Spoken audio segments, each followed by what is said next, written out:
Hello दोस्तों, वैदिक गुरु channel पर आपका स्वागत है। जैसा कि आप लोग जानते हैं सीजेट का पेपर ओवर हो चुका है। तो अब हम चलते हैं एनसीईआरटी की ओर। अब आपके एनसीईआरटी में से जितने भी ईवीएस के क्वेश्चंस आते हैं वो सारे क्वेश्चंस हम कवर करेंगे। वो चाहे किसी भी कम्पिटिटिव एग्जाम में आते हों, सारे क्वेश्चन हम यहाँ पे कराएंगे आपको।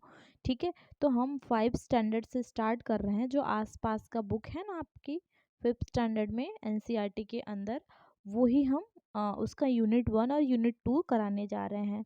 ठीक है, तो आज इस क्लास में आपको यूनिट 1 और यूनिट 2 कराया जाएगा, जिससे रिलेटेड क्वेश्चन भी कराए जाएंगे। मैंने एनालिसिस किया है, यहाँ से क्वेश्चंस आए हुए हैं और आने की संभावना भी बनती है। ठीक है, तो इसको आप इस क्लास को ध्यान से देखिएगा, वैदिक गुरु चैनल पर बने रहिएगा। ठीक है, देखिए वो कोई भी एग्ज़ाम हो, चाहे वो सी टेट हो, सुपर टेट हो, यूपी टेट हो, ठीक है, एसएसटी का जो भी पेपर आता है, ठीक है, उन सब में आपका ये जो क्वेश्चंस हैं वो आते ही आते हैं। मतलब एनसीईआरटी से जो क्वेश्चंस हैं वो आते ही आते हैं। किसी भी, चाहे वो टीचिंग एग्ज़ाम से रिलेटेड हो, चाहे वो किसी भी तरह का एग्ज़ाम हो, तो एनसीईआरटी से जो भी क्वेश्चंस एसएसटी या फिर ईवीएस से बनते हैं, वो सारे क्वेश्चंस एनसीईआरटी से अगर आएंगे तो इसी में से आ जाएंगे। ठीक है, तो आप हमारा सपोर्ट बनाए रखिए, हम आपकी हेल्प करने के लिए हमेशा तैयार हैं। तो यहाँ पर आज हम स्टार्ट करते हैं यूनिट 1। इसमें है कैसे पहचाना चींटी ने दोस्त को। तो देखिए यहाँ पर हम कुछ इम्पोर्टेंट पढ़ेंगे। ठीक है, पूरा नहीं पढ़ेंगे हम क्या करेंगे कि कुछ इम्पोर्टेंट पॉइंट्स ही पढ़ेंगे, उसके बाद क्वेश्चन आंसर करेंगे। जानवरों में भी देखने, सुनने, सूंघने और महसूस करने की शक्ति होती है। कोई जानवर मीलों दूर से शिकार को देख सकता है, कोई हल्की से हल्की आहट को भी सुन लेता है, कोई जानवर अपने साथी को सूंघकर ढूंढ लेता है।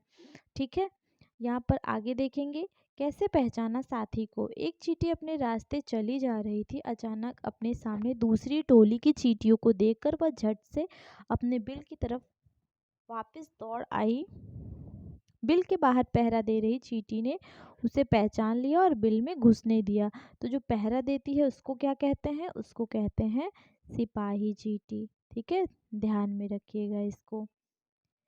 इसके बाद देखेंगे आगे हम, कहते हैं यहाँ पर कि बहुत साल पहले एक वैज्ञानिक ने किसी इसी तरह से कई प्रयोग किए थे। वे इस नतीजे पर पहुंचे कि चींटियां चलते समय जमीन पर कुछ ऐसा छोड़ती हैं जिसे सूंघकर पीछे आने वाली चींटियों को रास्ता मिल जाता है। ठीक है, वो जमीन पर कुछ छोड़ती जाती हैं, ठीक है, जिससे सूंघकर जो अन्य चींटियां जो होती हैं वो उनको रास्ता मिल जाता है। तो इसको भी आप ध्यान में रखिएगा, ये पॉइंट भी बहुत इंपॉर्टेंट है। इसके बाद कुछ नर कीड़े मकोड़े अपनी मादा कीड़े की गंध से उसकी पहचान कर लेते हैं। ठीक है, ये क्वेश्चन भी आया हुआ है। मैं रेशम का कीड़ा हूँ, मैं अपनी मादा को उसकी गंध से कई किलोमीटर दूर से ही पहचान लेता हूँ। ये आपके लिए बहुत इंपॉर्टेंट है, क्वेश्चन आया हुआ है एग्जाम में। देखिए, मच्छर तुम्हारे शरीर की गंध, खासकर पैर के तलवे की, और तुम्हारे शरीर की गर्मी से तुम्हें ढूंढ लेता है। ये भी क्वेश्चन इंपॉर्टेंट है आपके लिए। ठीक है, ये पॉइंट को ध्यान में रखिएगा। मच्छर क्या करता है? शरीर के गंध, और शरीर में से कौन से अंग? पैरों के तलवे और शरीर की गर्मी से व्यक्ति को ढूंढता है। ठीक, इसके बाद देखिए, सड़कों पर कुत्तों की भी अपनी जगह बंटी होती है। एक कुत्ता दूसरे कुत्ते के मलमूत्र की गंध से जान लेता है। ठीक, और क्या करता है, मतलब उसको ऐसा पता चल जाता है कि कोई बाहरी कुत्ता आया था या नहीं आया था, उसके इलाके में बाहर का कुत्ता आया था या नहीं। ठीक है, मतलब वो पहचान लेता है, कैसे? मलमूत्र की गंध से पहचानता है। इसके बाद देखेंगे आगे हम, इसमें आगे क्या कहता है। ये सब इतना इम्पोर्टेंट नहीं है इसको लिए, इसलिए जो है आगे चल रही हूँ मैं। यहाँ पर देखिए, ज़्यादातर पक्षियों की आंखें उनके सिर के दोनों तरफ होती हैं। पक्षियों की आंखें कहाँ होती हैं? सिर के दोनों तरफ। पक्षी एक ही समय में दो अलग अलग चीज़ों पर नज़र डालते हैं। कहाँ? दो अलग अलग चीज़ों पर। जब ये बिल्कुल सामने देखते हैं तब इनकी दोनों आंखें एक ही चीज़ पर होती हैं। जब सामने देखते हैं तो एक चीज़ पर, अगर अगल बगल नज़र डालते हैं तो अलग अलग चीज़ें दिखाई देती हैं। तुमने देखा होगा कई पक्षी अपनी गर्दन बहुत ज़्यादा हिलाते हैं। जानते हो को ज़्यादातर पक्षियों की आंखों की पुतली घूम नहीं सकती। क्यों हिलाते हैं? क्योंकि उनकी आंखों की पुतलियाँ घूम नहीं सकती, इसलिए वो ज़्यादातर गर्दन हिलाते हैं। गर्दन को घुमाकर आसपास देखते, वे अपनी गर्दन घुमाकर ही आसपास देखते हैं। ठीक, अब आगे देखेंगे। कह रहा है चील, बाज और गिद्ध जैसे पक्षी हमसे 4 गुना ज्यादा दूर से देख पाते हैं। जो चीजें हमें 2 मीटर की दूरी से दिखाई पड़ती हैं, वही चीज ये पक्षी 8 मीटर की दूरी से देखते हैं। 2 चौके 8, 4 गुना। ठीक, कितना? 4 गुना। कौन? चील, बाज और गिद्ध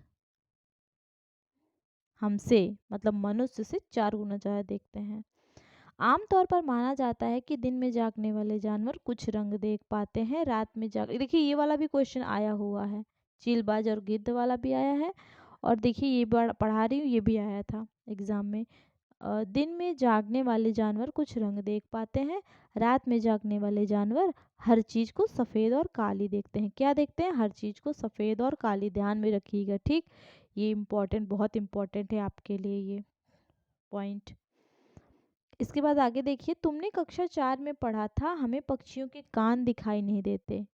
ठीक, पक्षियों के कान होते हैं पर दिखाई नहीं देते। उनके बाहरी कान छोटे छोटे छेद जैसे होते हैं जो उनके पंखों से ढके रहते हैं। ठीक, पंखों से ढके होने के कारण वो दिखाई नहीं देते हैं। यहाँ पर देखिए, इस यहाँ से पढ़ते हैं हम। सांप भी कुछ ऐसे ही सुन पाता है, उसके बाहरी कान नहीं होता। सांप का बाहरी कान नहीं होता। जमीन पर हुए कंपन को ही सुन पाता है, ये जमीन के कंपन को सुन पाता है महसूस करके। ठीक है, इसके बाद देखिए आवाजें अलग अलग। जंगल में ऊंचे पेड़ पर बैठा लंगूर पास आती मुसीबत जैसे शेर, चीता को देखकर एक खास आवाज निकालकर अपने साथियों को संदेश देता है।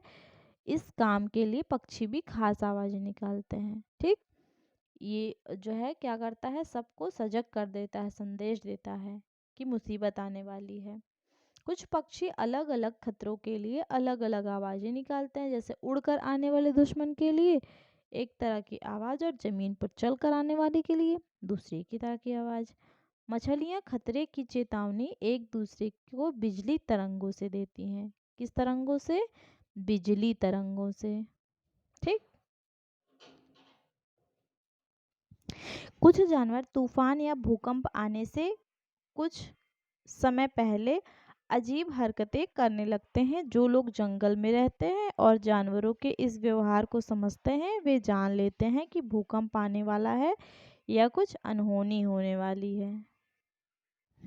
कुछ जानवर तूफान या भूकंप आने से कुछ समय पहले अजीब हरकतें करने लगते हैं। जो लोग जंगल में रहते हैं और जानवरों के इस व्यवहार को समझते हैं, वे जान लेते हैं कि भूकंप आने वाला है या कुछ अनहोनी होने वाली है। ठीक है, अब यहाँ पर देखिए, सन 2004 दिसंबर में आए सुनामी से कुछ समय पहले जानवरों के अजीब व्यवहार और उनके द्वारा दी गई चेतावनी भरी आवाज़ों को अंडमान की एक खास आदिवासी जनजाति समझ गई। उन्होंने वह इलाका खाली कर दिया। इस प्रकार वह इस जाति के लोग सुनामी के कहर से अपनी जान बचा पाए। अब यहाँ पर देखिए, कब आया था सुनामी? 2004 दिसंबर में। कहाँ? अंडमान निकोबार द्वीप समूह में आई थी। ठीक है, डॉल्फिन भी अलग अलग तरह की आवाजें निकालती है। ठीक है, और एक दूसरे से बात करती है। वैज्ञानिकों का यह मानना है कि कई जानवरों की अपनी पूरी भाषा है। ये डॉल्फिन क्या है? एक तरह की मछली है ये। ठीक है, ये देखिए। ठीक है, अब आगे हम देखते हैं। यहाँ पर देखिए छिपकली के बारे में। देखिए बहुत से जानवर किसी खास मौसम में लंबी गहरी नींद में चले जाते हैं, इतनी कि कई महीनों तक फिर दिखाई नहीं देती। देखिए ठंडी के मौसम में छिपकलियाँ दिखाई देती हैं नहीं ना। ये छिपकलियाँ तो ये क्या होती है, सर्दियों के मौसम में अचानक से गायब हो जाती हैं। अब यहाँ पर देखिए आगे देखेंगे। देखिए स्लॉथ के बारे में बहुत बार एग्जाम में आया है। इस टॉपिक को ध्यान से पढ़िएगा और एकदम कंठस्थ करिए कर लीजिएगा। ये भालू जैसे दिखते हैं पर भालू नहीं है। जब मैंने एग्जाम दिया था ना उस टाइम भी ये क्वेश्चन आया था इस पर।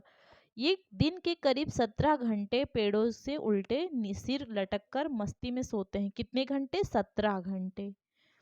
ये जिस पेड़ पर रहते हैं उसी के पत्ते खाकर पलते हैं, इसलिए इन्हें कहीं और जाने की जरूरत ही नहीं पड़ती।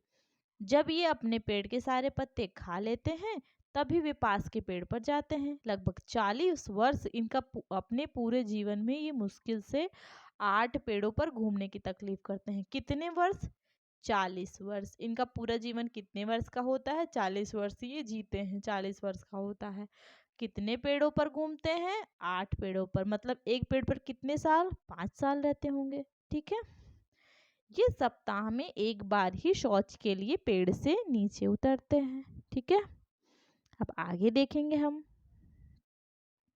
यहाँ पर देखिए बाघ के बारे में, बहुत इम्पोर्टेंट है, ये भी एग्जाम में आता है अक्सर। बाघ अंधेरे में हमसे 6 गुना बेहतर देख सकता है। ठीक है। कितना? 6 गुना। और बाघ चील गिद्ध कितना था? 4 गुना था। ठीक। बाघ की मूछें हवा में हुए कंपन को भांप लेती है और उससे शिकार की बिल्कुल सही स्थिति का पता चल जाता है। इससे इन्हें अंधेरे में रास्ता ढूंढने में भी मदद मिलती है। बाघ अपने इलाके में मूत्र करके अपनी गंध छोड़कर जाते हैं। यह इलाका कई किलोमीटर बड़ा हो सकता है। एक बाघ किसी दूसरे बाघ के मूत्र की गंध को झट पहचान लेता है। फिर उस इलाके में घुसना है या नहीं यह तो उस बाघ की मर्जी। ठीक है। बाघ मौके के अनुसार अपनी आवाज बदलता रहता है। ठीक है। और गुस्से में अलग आवाज और बाघिन को बुलाना हो तो अलग आवाज। कभी कराहना तो कभी गुर्राना। बाघ का गुर्राना 3 किलोमीटर दूर तक सुना जा सकता है। कितना? 3 किलोमीटर। बाघ हवा से पत्तों के हिलने और शिकार की झाड़ियों में हिलने से हुई आवाज में अंतर को भांप लेता है। बाघ के दोनों कान बाहर की आवाज इकट्ठा करने के लिए अलग अलग दिशाओं में बहुत ज्यादा घूम भी पाते हैं। ठीक है। यहाँ पर देखिए, क्या तुम जानते हो हाथी को उनके दांतों हाथी से क्या मिलता है? हाथी दांत मिलता है। गैंडे से सींग मिलती है। शेर, मच्छर और सांप को उनकी खाल के लिए मार दिया जाता है। ठीक है। शेर, मच्छर और सांप से क्या मिलता है? खाल मिलती है। कस्तूरी हिरण को थोड़ी सी खुशबू के लिए मारा जाता है। कस्तूरी हिरण के पास क्या होती है? खुशबू होती है। जानवरों को मारने वाले लोगों को शिकारी कहते हैं। हमारे देश में बाघ और अन्य कई जानवरों की गिनती इतनी कम हो गई है कि इनके लुप्त हो जाने का खतरा है। हमारे देश की सरकार इन्हें बचाने के लिए बहुत से जंगलों को सुरक्षा दे रही है, जैसे उत्तराखंड का जिम कॉर्बेट नेशनल पार्क और राजस्थान के भरतपुर जिले में घाना। इन जंगलों में जानवरों का शिकार मना है। यहाँ लोग जानवरों या जंगल को कोई नुकसान नहीं पहुंचा सकते। बहुत ही इम्पोर्टेंट है ये। उत्तराखंड में कौन सा नेशनल पार्क है? Jim Corbett national park. यहीं से आपको थोड़ी थोड़ी जानकारी मिल रही है। ठीक है। अभी आगे क्लास में जाएंगे, 6 का पढ़ेंगे तो वहाँ पे और मिलेगी जानकारी। राजस्थान के भरतपुर जिले में कौन सा है? घाना नेशनल पार्क है। ठीक। राजस्थान में घाना है। उत्तराखंड में जिम कॉर्बेट नेशनल पार्क है। ठीक है। ये जानकारी आपको यहाँ से मिली। इसके बाद देखिए क्या है, हो गया इतनी ही। मतलब आपका फर्स्ट यूनिट में इतने ही चीज़ें थी जो आपके लिए बहुत इम्पोर्टेंट है। ठीक है। इसको ध्यान से पढ़िएगा। अब हम चलते हैं सेकेंड यूनिट पर। देखिए सेकेंड यूनिट में हम पढ़ेंगे कहानी सपेरों की कहानी के बारे में पढ़ेंगे। ठीक है। इसमें भी हम इम्पोर्टेंट चीज़ें पढ़ेंगे। हाँ, मैं सांपों को अपनी बीन की धुन पर नचा सकता हूँ। यह कला मैंने अपने लोगों से सीखी। हमारे लोगों को कालबेलिया कहते हैं। कालबेलिया क्या है? एक प्रकार की जाति है और यह एक प्रकार का नृत्य भी है। मेरे दादा रोशन नाथ जी हमारी जाति के में बहुत मशहूर थे। वे बहुत आसानी से खतरनाक और जहरीले सांपों को पकड़ लेते थे। वे मुझे कई बार अपने बीते दिनों के किस्से भी सुनाते हैं। ठीक है, यहाँ पर देखिए नाग गुम्फन के बारे में। ये होता क्या है नाग गुम्फन? ये ऐसे डिजाइन रंगोली एक प्रकार की डिजाइन है जो रंगोली कढ़ाई और दीवारों को सजाने के लिए सौराष्ट्र, गुजरात और दक्षिण भारत में प्रयोग किया जाता है। ठीक, नाग गुम्फन का प्रयोग कहाँ? सौराष्ट्र, गुजरात और दक्षिण भारत में प्रयोग किया जाता है। इसके बाद देखिए यहाँ पर है मेरे दादा परदादा सभी सपेरे थे।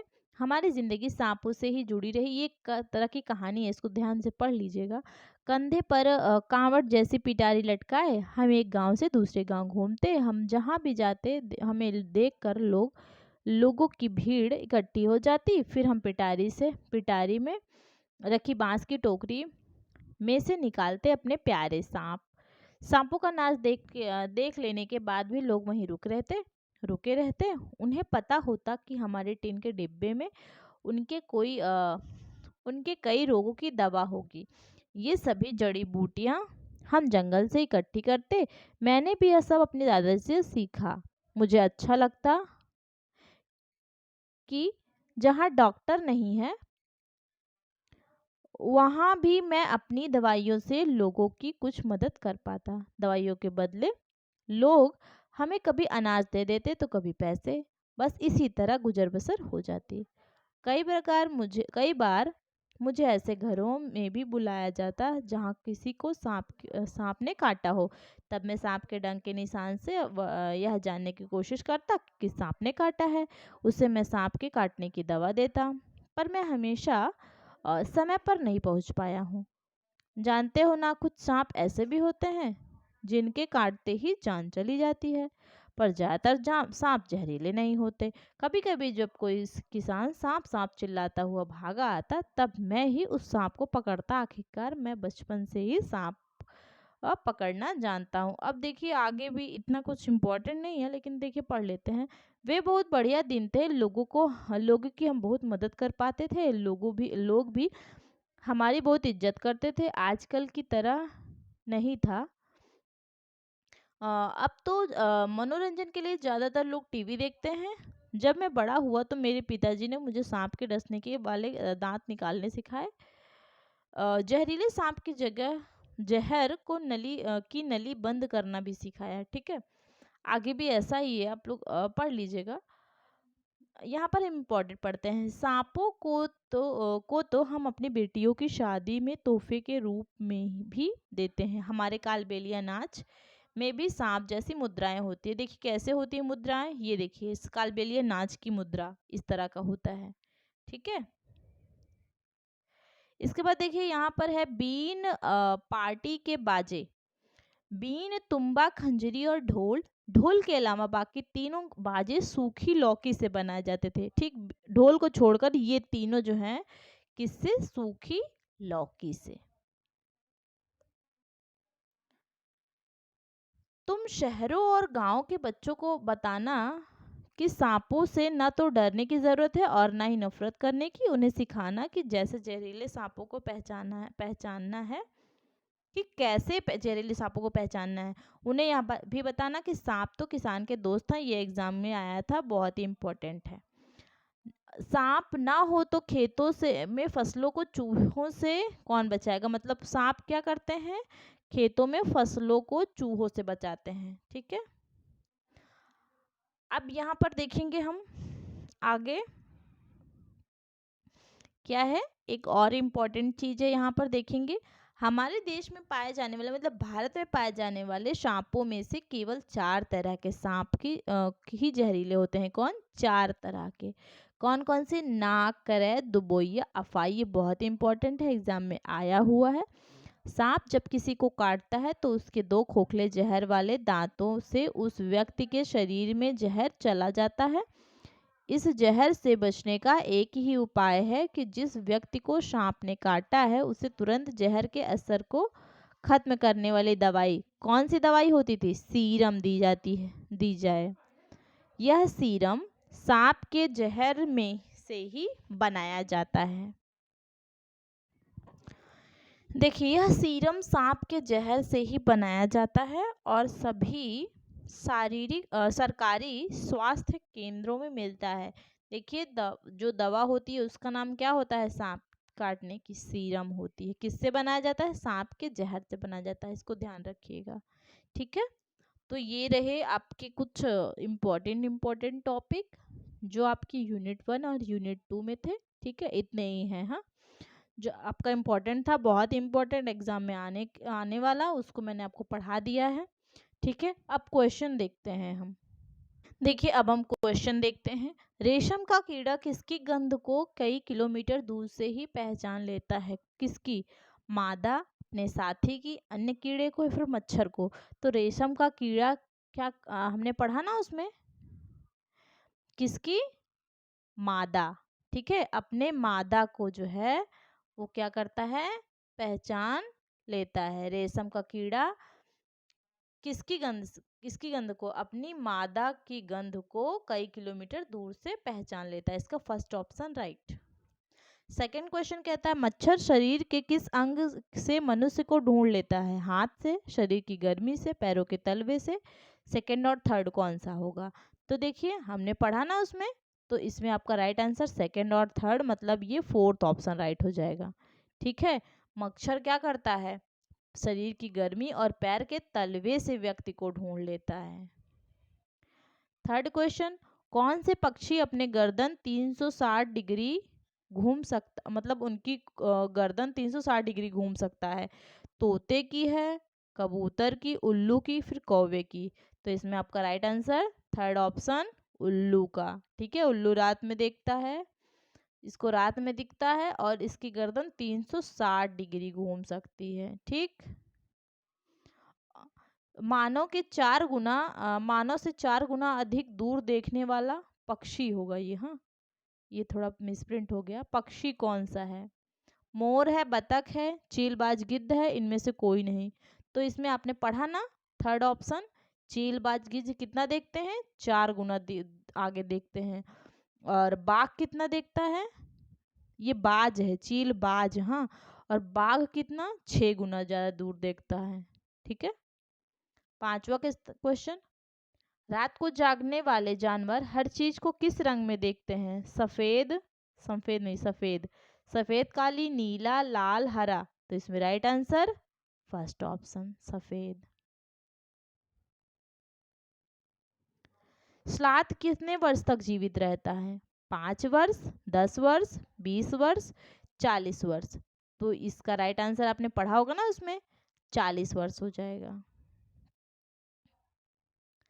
सातवां देखिए, बीन, तुम्बा, खंजरी, बाजे कैसे बनते हैं? आलू से, गाजर से, लौकी से, नीम से? तो ये लौकी से बनते हैं। ठीक, थर्ड ऑप्शन राइट। कालबेलिया नृत्य किस राज्य का है? राजस्थान, बिहार, उत्तर प्रदेश मतलब यूपी, या फिर उत्तराखंड? तो ये कहाँ का है? इसका right answer first option, Rajasthan का है। कालबेलिया नृत्य नृत्य जो है वो राजस्थान का है। नाग गुम्फन का प्रयोग कहाँ होता है? सौराष्ट्र में, गुजरात में, दक्षिण भारत में, फिर तीनों जगह? तो सौराष्ट्र, गुजरात और दक्षिण भारत तीनों जगह होता है। Fourth option right. देखिए, इसके बाद हम आपको क्वेश्चन दे रहे हैं, इसका आंसर आपको कमेंट बॉक्स में कमेंट करना है। ठीक है, और किसी भी तरह की आपको जानकारी चाहिए तो उसके लिए आप कमेंट करिएगा हमारे कमेंट बॉक्स में। हम आपके लिए हमेशा तैयार हैं। यहाँ पर देखिए, पहला 10 वाला क्वेश्चन है, भारत में सांप कितने तरह के और कौन कौन से हैं? तो इसका आपका नाम भी लिखना है, जहरीले सांप। ठीक है, भारत में जहरीले सांप कितने कितने तरह के और कौन कौन से हैं, नाम भी लिखना है उनका। सांप के जहर को खत्म करने वाली दवा कौन सी है, ये भी आपको कमेंट बॉक्स में कमेंट करना है। ठीक है, जब तक कमेंट नहीं करोगे आपको नहीं आएगा। जो लोग हमारे साथ जुड़े हैं वो हमारे चैनल को लाइक, सब्सक्राइब और शेयर भी करेंगे। ठीक है, ताकि आपको चीज़ें अच्छे से मिल सके और जिनको भी आप शेयर करेंगे उनको भी ये बेनिफिट मिल सके। तो आगे भी हम इसको कंटिन्यू करेंगे। ठीक है, ये एनसीईआरटी की सीरीज चलती रहेगी। अभी नेक्स्ट क्लास में हम आगे की यूनिट लेकर आएंगे। तो आप इसका जो आंसर है वो हमें कमेंट में ज़रूर करिएगा। हमारे चैनल को लाइक, सब्सक्राइब और शेयर ज़रूर करिएगा। ठीक है, आज के लिए इतना ही। धन्यवाद।